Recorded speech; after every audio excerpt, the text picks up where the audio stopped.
Warhammer 40,000 Dawn of War 3. Should you buy it? Welcome to the first review of the channel in the brand new late reviews series, in which we'll be playing and reviewing games sometime after their release to see what they are like now. The purpose of this review is to judge the game based on its current state rather than its release date.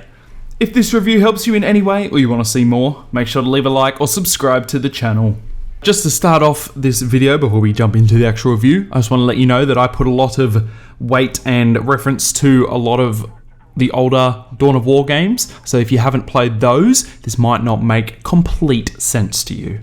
The first game in the Dawn of War series was released 13 years ago back in 2004, and this game was absolutely what got me into Warhammer 40K and the universe all those years ago.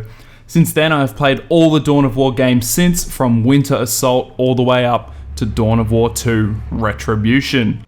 So you can imagine how excited I got seeing the announced trailer for Dawn of War 3. But as more and more gameplay and videos came out, I saw that lots of people were talking about how the game didn't look very good or didn't seem like a Dawn of War game.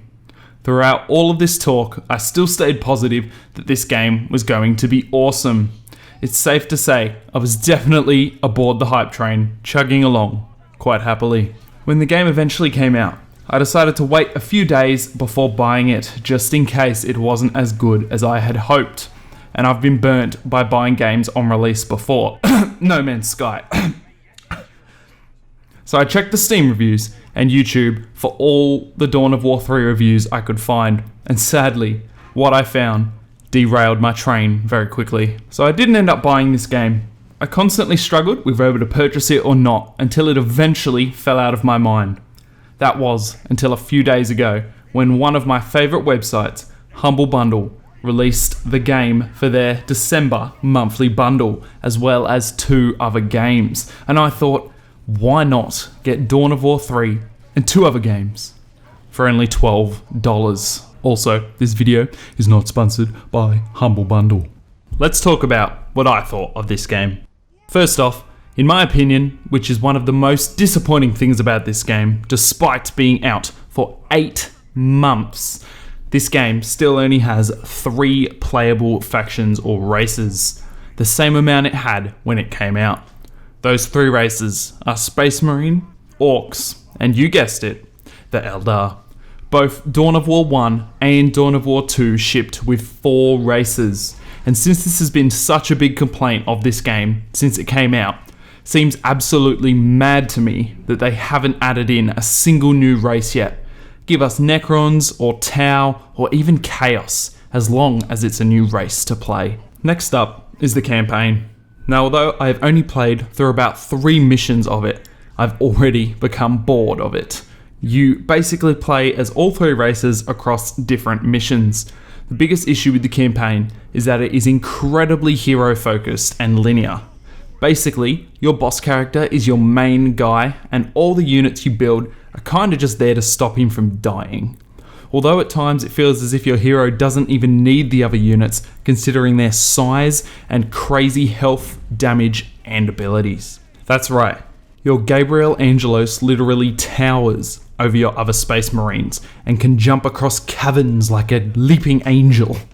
The way heroes or elite units seem to work is almost like a MOBA, such as Dota 2 or League of Legends, where they are really the only character that matters at all and seems to do everything within the battle. At least in Dawn of War 2's campaigns, you had multiple heroes and could choose which ones you wanted in battle and customize their gear and get loot from new and better gear.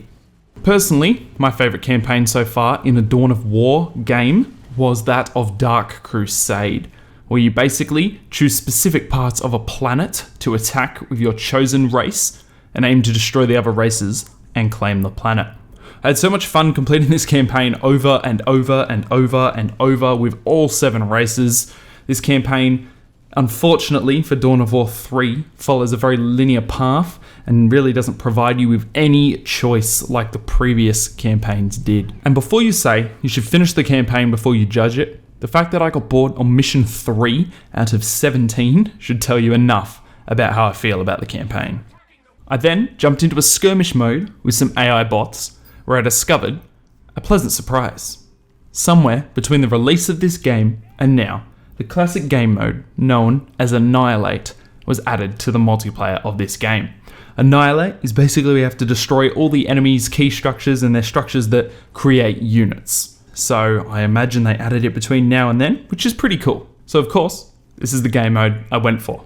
The multiplayer definitely felt quite a lot better than the campaign. I chose my 3 elite units and set off into a 3v3 battle, Orcs versus Space Marines. It felt great building all the buildings for the different units and sending my builder units to put listening posts on capture points. It definitely did feel like a combination of Dawn of War 1 and Dawn of War 2 at this point, just as advertised. A bit later on in the match, the elite or hero units started to emerge from both teams. In multiplayer, these units seem in some cases to fit in quite well, just as the hero units in previous games did. I also quite enjoyed my time wreaking havoc with my elite unit known as Beauty de Morcanaut, who absolutely destroyed anything in her path with no trouble.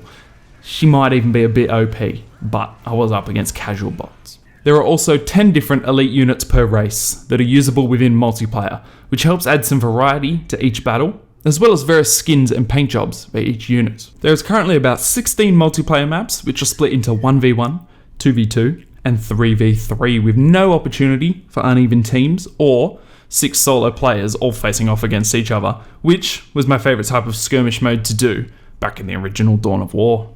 The graphics of this game are quite good, and I definitely had a good time looking at the landscapes and environments in this game, but I am a sucker for a sexy 3D landscape. The actual graphics in-game are really good, even though most of the time you're too busy focusing on trying to micromanage your units way too much to focus on the Dreadnought texture. The effects, such as lasers and explosions, are beautiful and really catch your eye.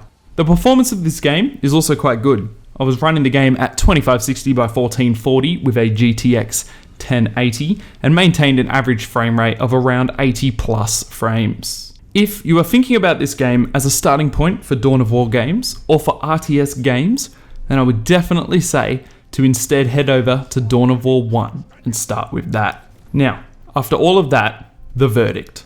Should you buy Dawn of War 3? The game is currently $48 on Steam, and I do not think it is worth it for that price at all. So at full price, I would put this game down as a resounding do not buy.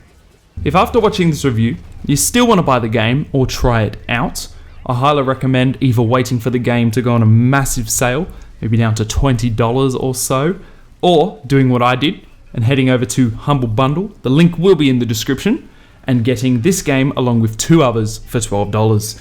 So even if you don't like Dawn of War 3, there are still 2 other, hopefully really good games for you to play. But I would definitely put this game as a do not buy currently, especially if you're a prior Dawn of War fan, because this will just let you down. Anyway guys, I hope you enjoyed this video, and until next time, peace out.